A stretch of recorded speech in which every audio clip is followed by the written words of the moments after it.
Alo, hôm nay ta vào bài một số hàm thường dùng trong Python. Ở đây là tên hàm. Ví dụ, đầu tiên ta có cái hàm min là hàm tìm số nhỏ nhất trong hai số.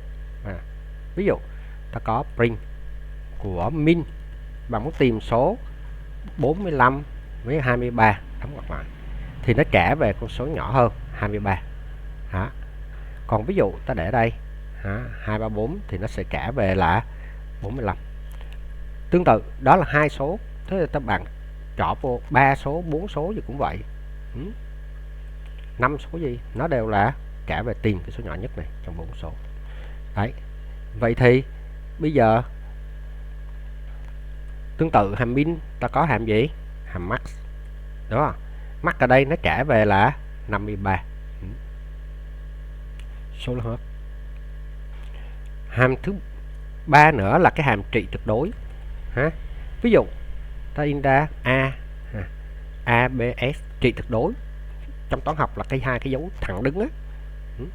Ví dụ trị tuyệt đối của 5 thì nó bằng 5. Trị tuyệt đối của 5 bằng 5. Trị tuyệt đối của trừ 5 cũng bằng 5. Đó. Trong toán học của mình là cái dấu sổ nè, 5. Trị tuyệt đối của A người ta ghi này. Và cái hàm lũy thừa. Hàm lũy thừa ta có bữa trước ta biết rồi. Ví dụ 3 lũy thừa 4, ta có thể là 3 lũy thừa 4 bằng 81. Bằng 81. Thì ngoài cái lũy thừa này ta có thêm một cái hàm, ta dùng hàm bao. Đó, bạn thấy nè, print bao 3 lũy thừa hàm bao của 3,4, hai cái cũng bằng 81. Bạn viết này cũng được hoặc là bao đây cũng được, hàm bao. Một cái hàm nữa là hàm căn bậc 2, ta viết là SQRT Ví dụ căn bậc 2 của 81 là bằng 9.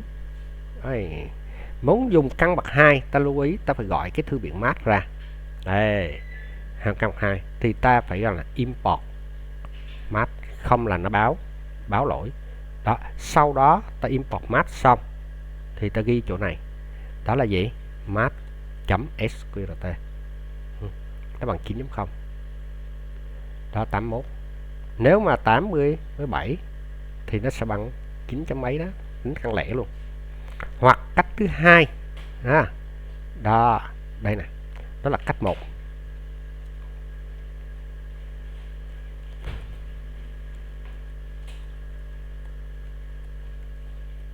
Cách 1.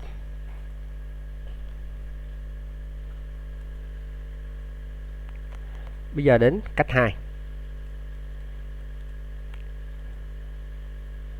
Cách 2 ta làm này, from math rồi import sqrt.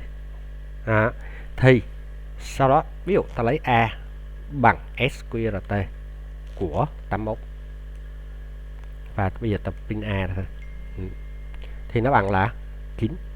Hai cách.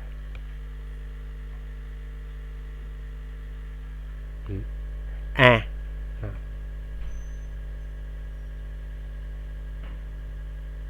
print A bằng 9. Rồi, thế thì ở đây nó hai cái gì? Ví dụ khi cách 1 với cách 2,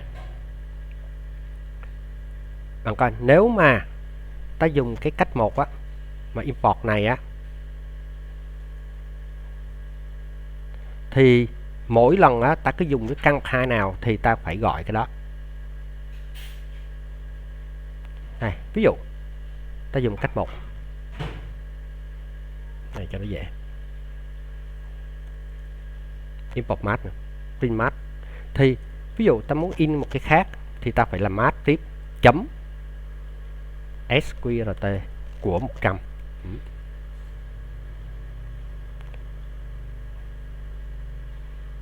Đây cách 2.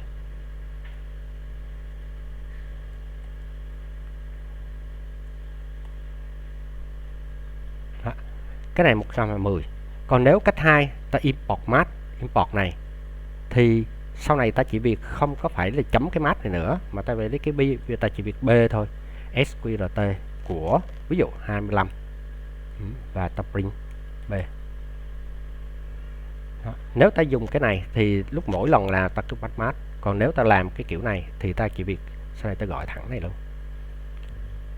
Đó là mấy cái hàm thường dùng. Còn mấy cái hàm khác nữa thì ít thông dụng hơn. Rồi, hôm nay đến vậy nhé.